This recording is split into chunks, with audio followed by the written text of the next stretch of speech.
We have a lot to cover in this week's video. We hear hints of a possible release of an Oculus Quest 2 Pro. And in April, we're going to see the release of an arcade Star Wars pinball game for the Oculus Quest.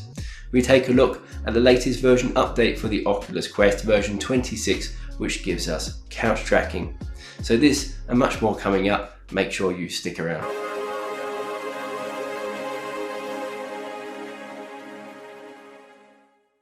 First up in the news, we have Star Wars Pinball VR launching on PSVR, Steam VR and Oculus Quest April 29th. This game is set to release with 8 tables, including 2 tables that are based on The Mandalorian and a classic collectibles table which celebrates Star Wars action figures.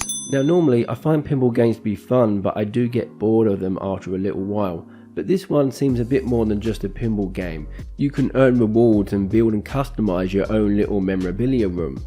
It also includes lots of mini games and story-based missions. For example, the Mandalorian table includes a story-based mission where you need to accept bounties, pursue targets and find the child. So at launch, this game is set to be priced at $24.99 US, which is pretty good considering you get 8 pinball tables plus all of those extras that I talked about. But if you did want additional tables, there's no official word on DLC yet, but the developers say that they've built this game to be expandable, so do expect some extra content down the track. Star Wars Pinball VR. Play it again for the first time.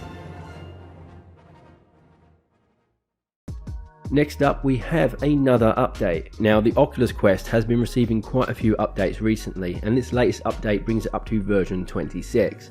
Unlike previous updates, however, this one is quite a small one. There are some bug fixes, they've improved hand tracking, but one of the bigger updates here is being able to now bring your couch or your seating into VR. So you can draw and add a virtual couch while you're in virtual reality. Now this update is rolling out, I don't currently have it, but here's a picture from Android Central showing how you draw out your couch in the Guardian system. Now I'll link the article in the description below if you want to check it out for yourself. And once you've drawn out your couch in the Guardian system, it will look something like this. Now just like the regular Guardian system, your virtual couch boundaries are automatically saved and detected, so you don't need to draw out your couch each time you restart your headset. And when you do receive this update, you can opt in or out of this by going into settings, then experimental features like you see I'm doing here.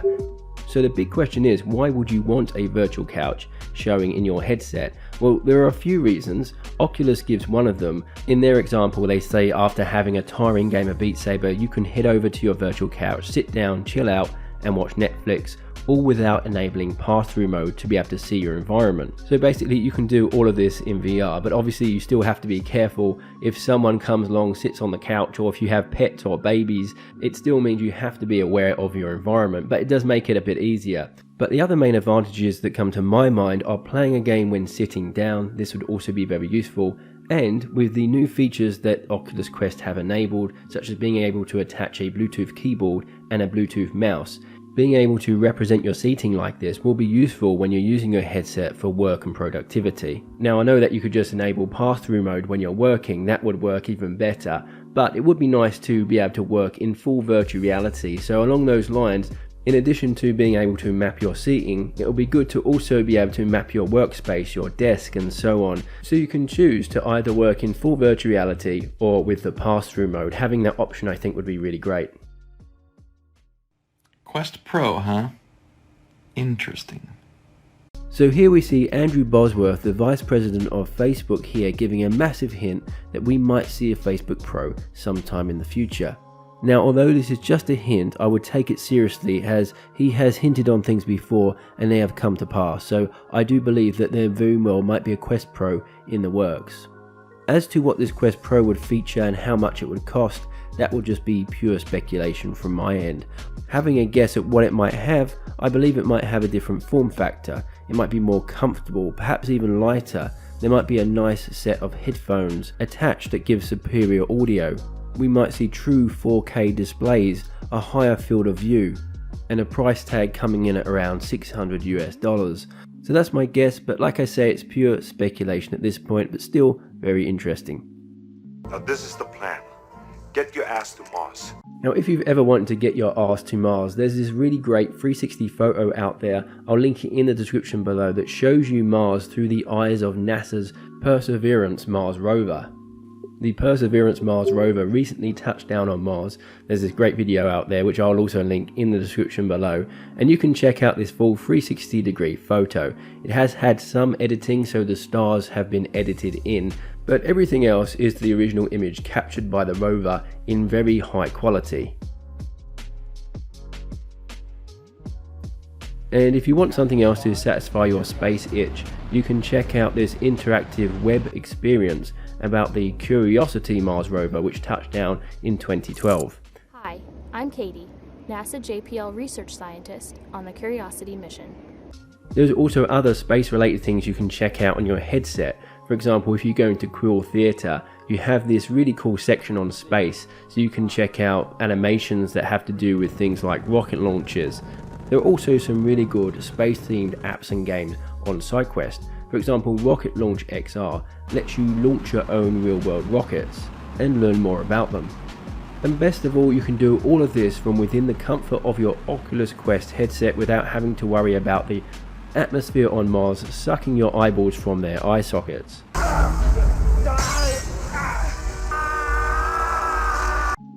Gorn on the Oculus Quest has also received some pretty significant updates. On the Oculus Quest 2 we now have 90Hz support when it was just 72Hz before, and on both Oculus Quest 1 and 2 there's improved weapon shading, and now we see blood effects on the weapons, so the weapons will get coated in blood, they will drip blood like on the PC VR version, whereas before that wasn't the case.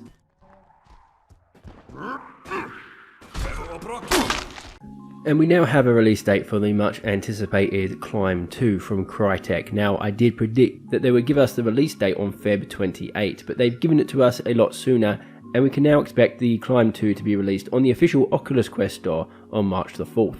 And in other news to do with the official Oculus Quest store, we finally see the virtual desktop has been updated, so you can download it from the official Quest store without ever having to sideload any additional content. So let me explain if you're not familiar with this story. Virtual Desktop is an application that allows you to stream your content from your computer straight to your headset wirelessly.